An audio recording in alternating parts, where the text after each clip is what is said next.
అందరికీ నమస్కారం. Welcome to city news. ఈరోజు వార్తలు చదువుతున్నది ప్రశాంత్. ముందుగా ముఖ్యాంశాలు.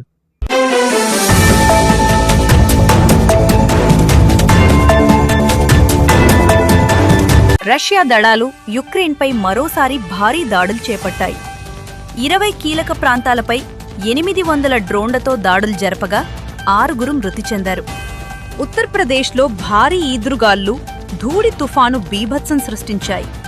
బలమైన గాలులు, వర్షాలతో చెట్లు, విద్యుత్ స్తంభాలు కూలిపోగా ఇళ్ల పైకప్పులెగిరిపోయాయి.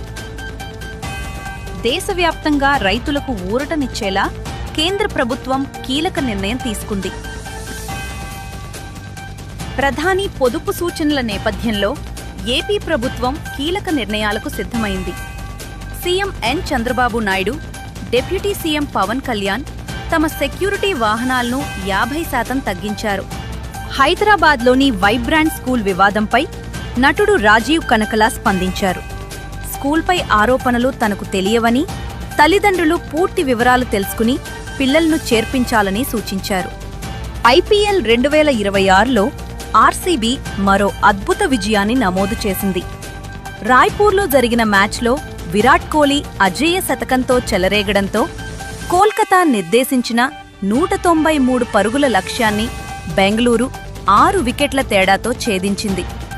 రష్యా దళాలు ఉక్రెయిన్పై మరోసారి భీకర దాడులు చేశాయి. 20 కీలక ప్రాంతాలపై 800 డ్రోన్లను ప్రయోగించాయి. ఈ దాడుల్లో 6 మరణించగా పలువురు గాయపడ్డారు. రాజధాని కీవ్, ఎల్విన్, ఒడెసా నగరాల లక్ష్యంగా దాడులు జరిగినట్లు అధ్యక్షుడు జెలెన్స్కీ తెలిపారు. ఈ దాడులు ఉక్రెయిన్లో తీవ్ర కలకలం సృష్టించాయి. Зараз за моєю спиною наслідки ворожого обстрілу по Києву. Складені декілька під'їздів, під завалами можуть бути люди. Тривають рятувальні роботи. Телеграф повсюди.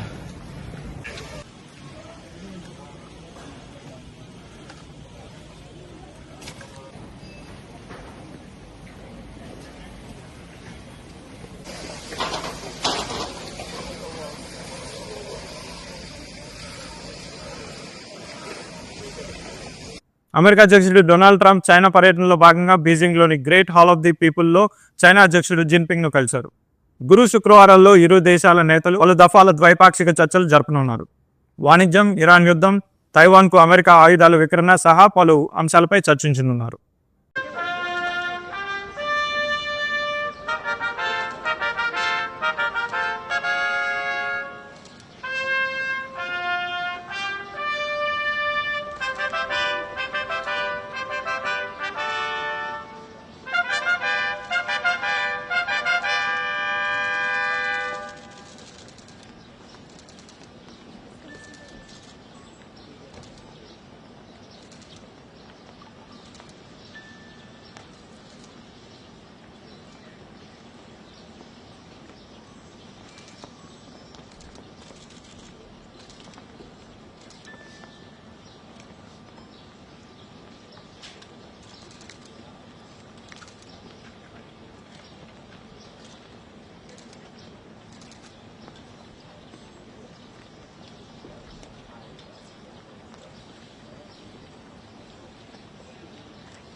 రష్యా ఉక్రెయిన్ యుద్ధంలో ఉక్రెయిన్ సైనికులు ఆకలితో పోరాడుతున్నారు. 17 రోజులుగా ఆహారం లేక పోషకాహార లోపంతో సైనికులు తీవ్ర ఇబ్బందులు పడుతున్నారు. రష్యా డ్రోన్ల నిఘా కారణంగా ఆహారం, మందులు సరఫరా చేయడం కష్టంగా మారింది. ఉత్తరప్రదేశ్లో ఈదురుగాలతో కూడిన భారీ తుఫాన్ తీవ్ర విషాదాన్ని మిగిల్చింది. ఒక్కసారిగా వాతావరణం మారిపోవడంతో రాష్ట్రంలో పలు జిల్లాల్లో ధూళి తుఫాన్ బీభత్సం సృష్టించింది. బలమైన గాలులు, వర్షం కారణంగా చెట్లు, విద్యుత్ స్తంభాలు కూలిపోగా ఇళ్ల పైకప్పులు ఎగిరిపోయాయి. ఈ ప్రకృతి విపత్తులో ఇప్పటి వరకు కనీసం 45 మంది ప్రాణాలు కోల్పోయినట్లు అధికారులు వెల్లడించారు.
పశ్చిమాసియాలో ఇరాన్ అమెరికా మధ్య యుద్ధ వాతావరణం ఇంధన ధరల పెంపుకు కారణంగా ఎయిర్ ఇండియా సంస్థ కీలక నిర్ణయం తీసుకుంది.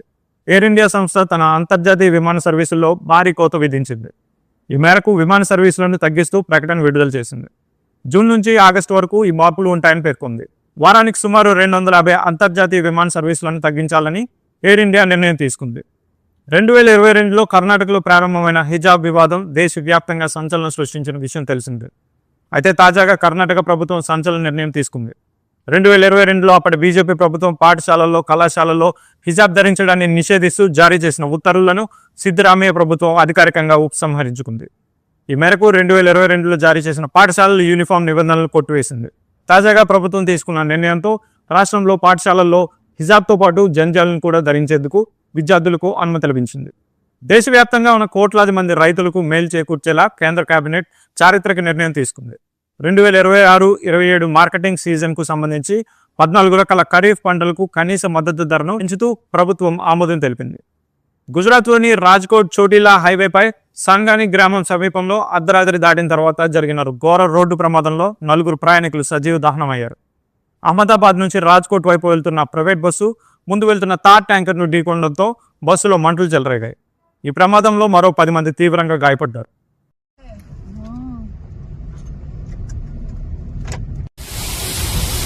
રાજકોટ અમદાવાદ નેશનલ હાઈવે પર ખાનગી ટ્રાવેલ્સમાં આગ લાગતા અડધી રાતના દ્રશ્યો આપ નિહાળી રહ્યા છો. બસની અંદર કોઈક એવું ઝેરી કેમિકલ ભરેલું હશે કે જેના કારણે આગે વિકરાળ સ્વરૂપ ધારણ કર્યું છે અને રોડ ઉપર ડામર પણ અત્યારે સળગી રહ્યો છે.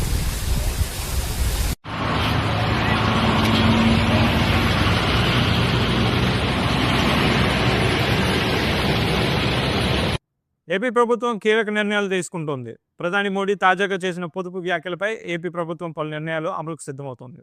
ముఖ్యమంత్రి చంద్రబాబు, డిప్యూటీ సీఎం పవన్ తన సెక్యూరిటీ వాహనాలను 50% కుదించారు. ప్రభుత్వంలోని ఈ దిశగా నిర్ణయాలు తీసుకుంటున్నారు. మంత్రులకు స్పష్టత ఇస్తున్నారు. ప్రభుత్వ ఉద్యోగులకు వర్క్ ఫ్రం హోం అమలు నిర్ణయించారు. ఈరోజు జరిగే కేబినెట్ భేటీలో ఈ మేరకు అధికారికంగా నిర్ణయానికి ఆమోద ముద్ర వేసే అవకాశం కనిపిస్తోంది. ఆంధ్రప్రదేశ్లో ఆక్వా రంగం తీవ్ర సంక్షోభాన్ని ఎదుర్కొంటుందని సీఎం నారా చంద్రబాబు నాయుడు గారు కేంద్ర ప్రభుత్వానికి లేఖ రాశారు. రాష్ట్రంలోని లక్షలాది మంది ఆక్వా రైతులు ఎదుర్కొంటున్న సమస్యలను ప్రస్తావిస్తూ రొయ్యల ఫీడ్, ముడిసరుకుల ధరలు పెరుగుదలపై కేంద్ర వాణిజ్య పరిశ్రమల శాఖ మంత్రి పీయూష్ గోయల్ తక్షణమే జోక్యం చేసుకోవాలని కోరారు. పెరుగుతున్న ఉత్పత్తి వ్యయాలు రైతులను తీవ్ర ఆర్థిక ఒత్తిడిలోకి నెడుతున్నాయని ఆయన ఆందోళన వ్యక్తం చేశారు. అమరావతిని భారతదేశంలోనే అత్యాధునిక, అతి పొడవైన ఔటర్ రింగ్ రోడ్ సౌకర్యం కలిగిన నగరంగా తీర్చిదిద్దుతామని నారా చంద్రబాబు నాయుడు ప్రకటించారు. కిమ్స్ ఆసుపత్రి మరియు వైద్య విశ్వాలయం భవనాల నిర్మాణం కోసం భూమి పూజ చేసిన సందర్భంగా చంద్రబాబు నాయుడు మాట్లాడుతూ కీలక వ్యాఖ్యలు చేశారు.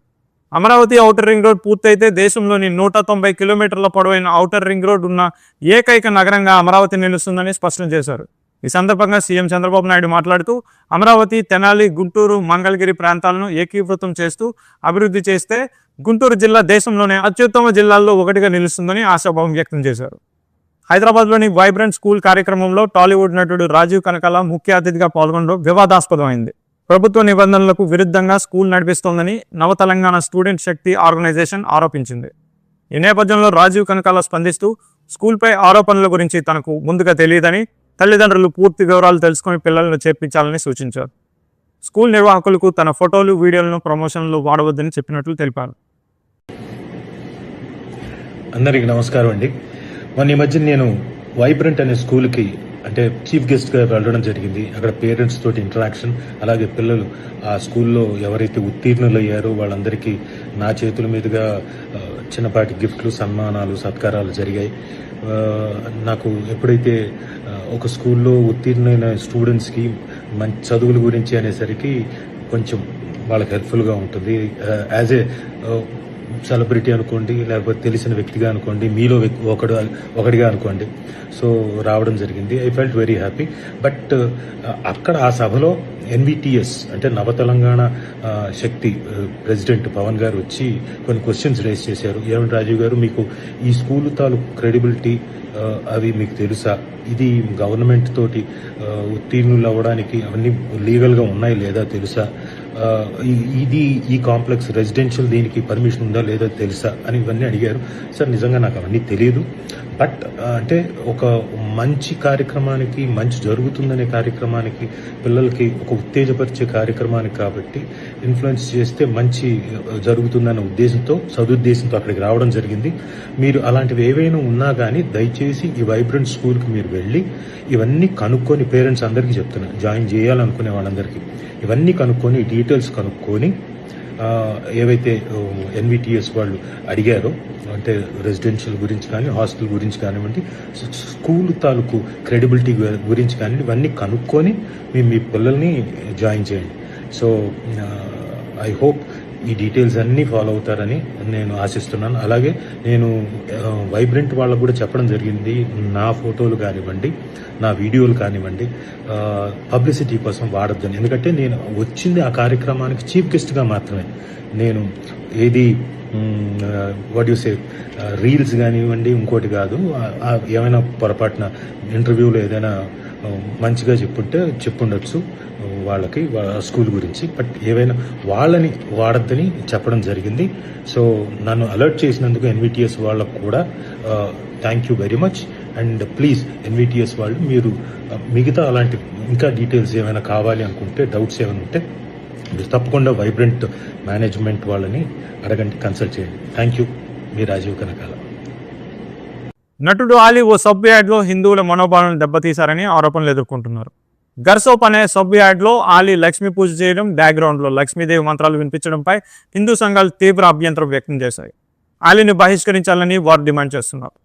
వివాదం మొదలడంతో గతంలో తాను నటించిన సినిమాలో సన్నివేశం ఆధారంగా యాడ్ రూపొందించారని ఆలీ వివరణ ఇచ్చి క్షమాపణలు చెప్పారు. జై జై లక్ష్మి జై లక్ష్మి జై ధరలక్ష్మి సిద్ధించు గమ గమ జై వరలక్ష్మి జై కరలక్ష్మి జై మహాలక్ష్మి. ఏంటి సోక్కి పూజ చేస్తాను అనుకుంటున్నారా? హలో అండి, అందరికీ నమస్కారం. ఘర్ సోప్ యాడ్, అది దేవుడు చేసిన మనుషుల సినిమాలో నేను చేసింది ఆ బిట్. సో ఆ బిట్లో అది బాంబే కంపెనీ, అది వాళ్ళు అది చేయమన్నారు, కానీ చాలా మంది అది బాగాలేదు సార్, అది చాలా ఇబ్బందిగా ఉంది, తొందరగా అది మీరు డిలీట్ చేసేయండి అని చెప్పారు. కంపెనీ వాళ్ళు చెప్పారండి, డిలీట్ చేస్తాను. ఎవరికైనా బాధ కలిగి ఉంటే క్షమిస్తారని మనస్ఫూర్తిగా కోరుకుంటానండి. Thank you so much. నమస్కారం. ఇంటర్మీడియట్ రీకౌంటింగ్ రీవెరిఫికేషన్ ఫలితాలను ఇంటర్ బోర్డు బుధవారం విడుదల చేసింది. అఫీషియల్ వెబ్సైట్లో లాగిన్ అయి రీవెరిఫికేషన్, రీకౌంటింగ్ మెమోలను డౌన్లోడ్ చేసుకోవచ్చని తెలిపింది. హాల్ టికెట్ నెంబర్, పుట్టిన తేదీ నమోదు చేయడం ద్వారా వివరాలు పొందవచ్చని పేర్కొంది. అల్లూరి సీతారామరాజు జిల్లా డంబ్రిగూడ మండలం పోతంగిరి పంచాయతీ పరిధిలో పెదపాడు పాఠశాల భవనం నిర్మిస్తామన్న హామీని డిప్యూటీ సీఎం పవన్ కళ్యాణ్ నెరవేర్చారు. గతేడాది పర్యటనలో పాఠశాల దుస్థితిని గమనించిన ఆయన 17.50 లక్షల వ్యయంతో నూతన భవనాన్ని నిర్మించారు. ఈ భవనం 2026 విద్యా సంవత్సరం నుంచి విద్యార్థులకు అందుబాటులోకి రానుంది.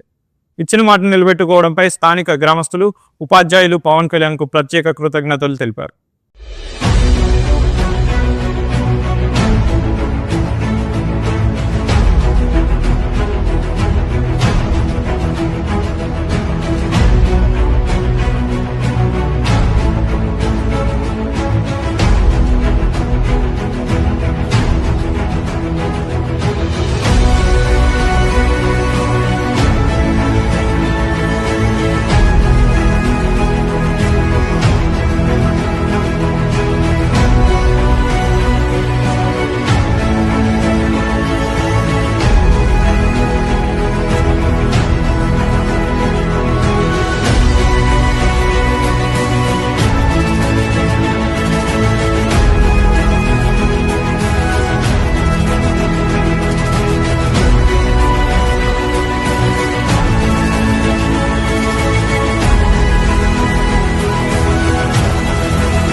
ప్రతి ఏటా మాదిరిగానే వర్కింగ్ జర్నలిస్టుల హెల్త్ స్కీమ్ను CSR నిధులు కేటాయించాలని కోరుతూ జర్నలిస్టుల సంఘాల ప్రతినిధులు బుధవారం జిల్లా కలెక్టర్ ఎం అభిషేక్ కిషోర్ను వినతిపత్రం అందజేశారు.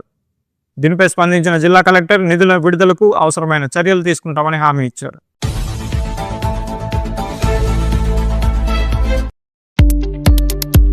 మద్దిలపాలెంలో ఇంటి స్థలం డెవలప్మెంట్ విషయంలో జరిగిన వివాదంలో మాజీ కార్పొరేటర్ భర్త గుట్ల సత్యారెడ్డి అతని అనుచరులు తనపై దాడి చేశారని మోహన్ రావు ఎంబీపీ పోలీసులకు ఫిర్యాదు చేశారు.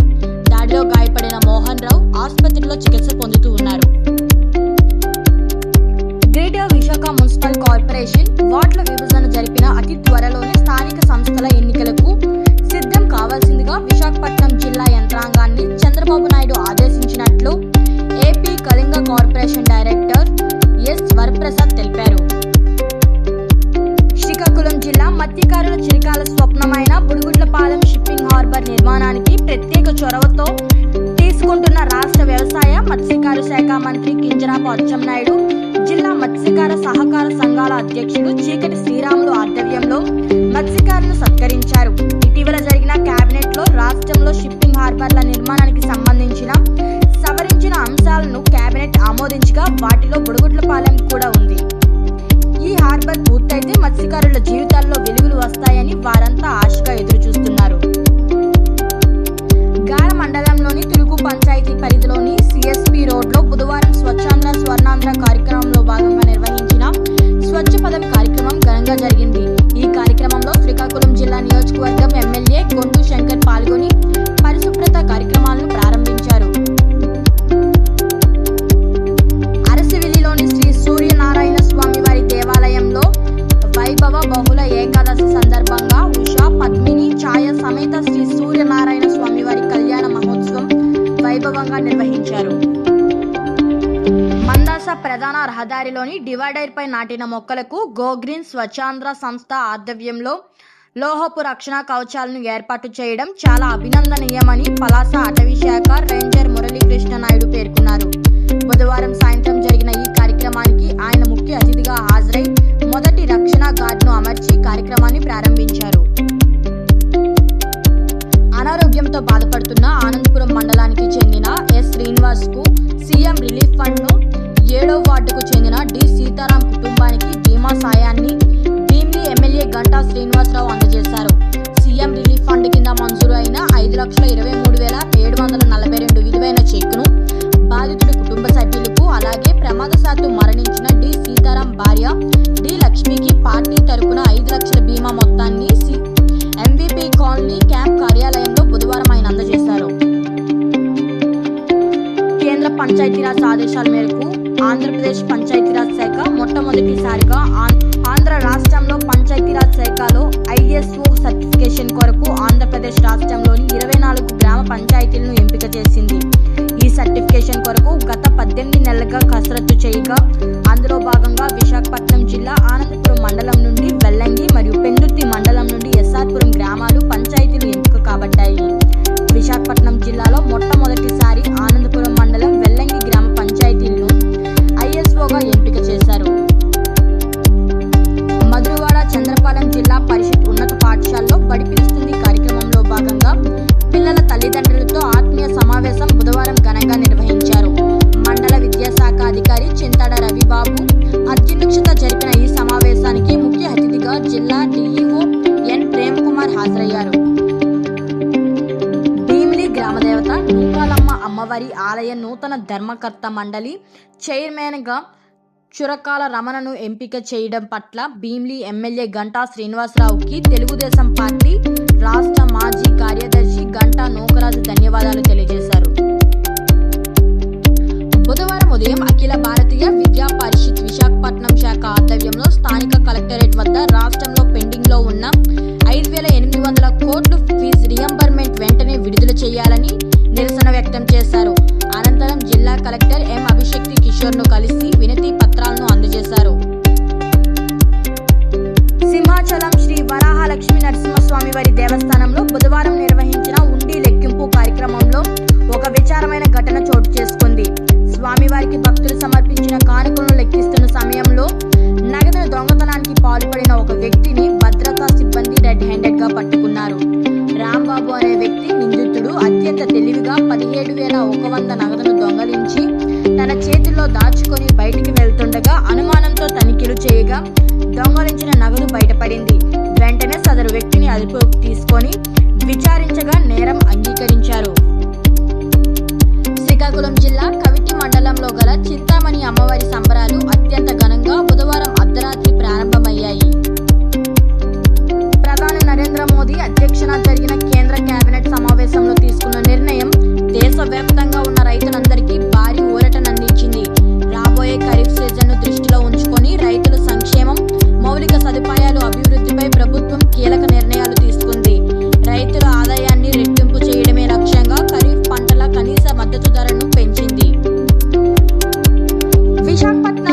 Human dry fish cooperative society limited Chepala Thimmapuram ఆధ్వర్యంలో పోలమమ్మ ఎర్నమ్మ గ్రామ దేవతల ఉత్సవాలకు సంబంధించిన గోడ పత్రికను సొసైటీ సభ్యుల ఆధ్వర్యంలో నియోజకవర్గం ఎమ్మెల్యే గంటా శ్రీనివాసరావు ఆవిష్కరించారు.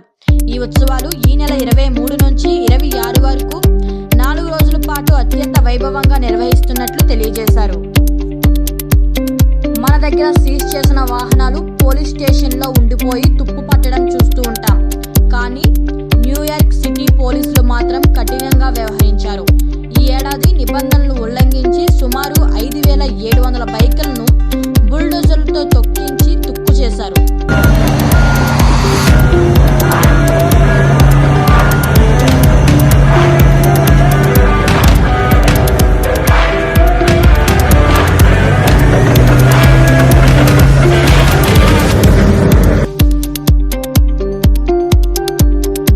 విశాఖ బీచ్ రోడ్లో 5 ఎకరాల నిర్మాణంలో యూనిట్ మాల్ నిర్మాణ పనులు ప్రారంభమయ్యాయి.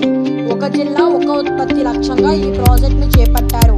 4 అంతస్తుల భవనంలో ఎట్టికొప్పాక బొమ్మలు, అరకు కాఫీ వంటి ప్రత్యేక ఉత్పత్తుల కోసం 36 స్టాళ్లు ఏర్పాటు చేయనున్నారు.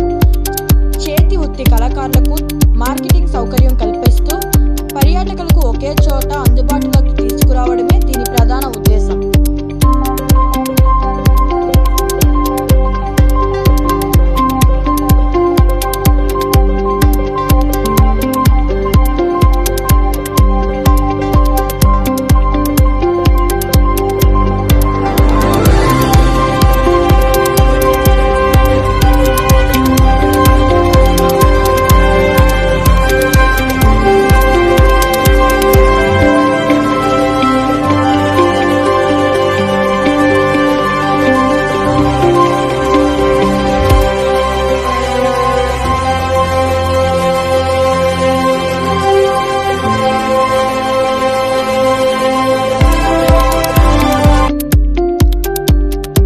విదేశాంగ మంత్రి అబ్బాస్ భారత్ చేరుకున్నారు.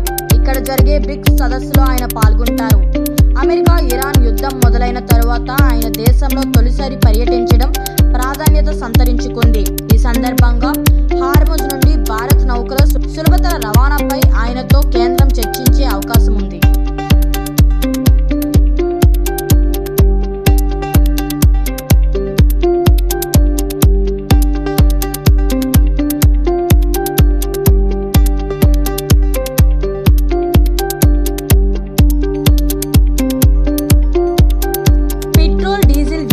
తగ్గించాలన్న ప్రధాని మోదీ పిలుపు మేరకు పలు రాష్ట్రాల సీఎంలు, మంత్రులు తమ కాన్వాయ్ వాహనాలను తగ్గించుకున్న విషయం తెలిసిందే.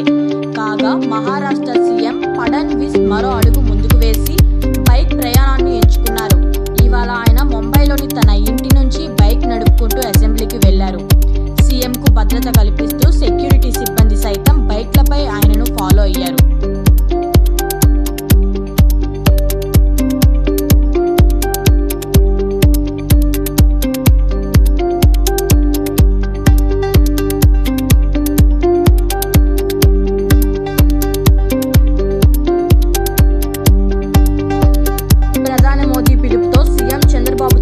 మంత్రులు తమ కాన్వాయ్ని సగానికి సగం తగ్గించారు. ఇవాళ వారంతా తక్కువ వాహనాలతోనే సచివాలయానికి చేరుకున్నారు. సీఎం చంద్రబాబు నాయుడు కేవలం 4 కారుల్లోనే రాగా పవన్, లోకేష్ 2 చొప్పున, నండేలా 3, అచ్చెన్నాయుడు 1 వాహనంతోనే వచ్చారు. ఇంధనం వినియోగాన్ని తగ్గించాలంటూ అంతకుముందు మోదీ కూడా తన కాన్వాయ్ని తగ్గించుకున్న విషయం తెలిసిందే.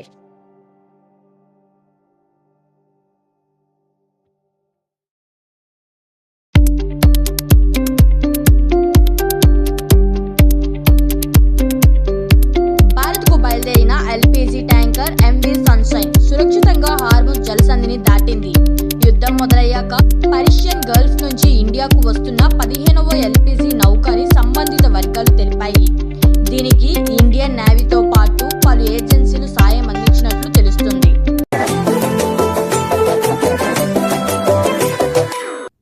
జూనియర్ ఎన్టీఆర్, ప్రశాంత్ నీల్ కాంబోలో వస్తున్న డ్రాగన్ సినిమాపై భారీ అంచనాలు నెలకొన్నాయి.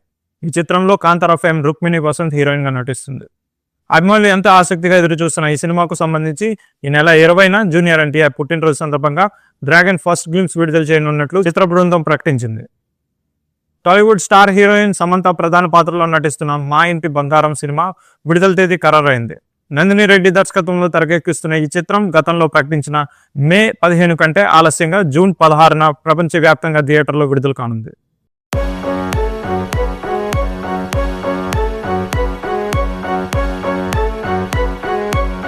IPL 2026లో భాగంగా రాయ్పూర్ వేదికగా జరిగిన ఉత్కంఠభరిత పోరులో ఆర్సీబీ ఘన విజయం సాధించింది. విరాట్ కోహ్లీ అజయ్ శతకంతో కథం తొక్కడంతో కోల్కతా నైట్ రైడర్స్ నిర్దేశించిన 193 పరుగుల భారీ లక్ష్యాన్ని ఆర్సీబీ మరో 5 బంతులు మిగిలిండగానే 6 వికెట్ల తేడాతో ఛేదించింది. ఈ విక్టరీతో బెంగళూరు పాయింట్ల పట్టికలో గుజరాత్ టైటన్స్ ను వెనక్కి నెట్టి అగ్రస్థానానికి చేరుకుంది.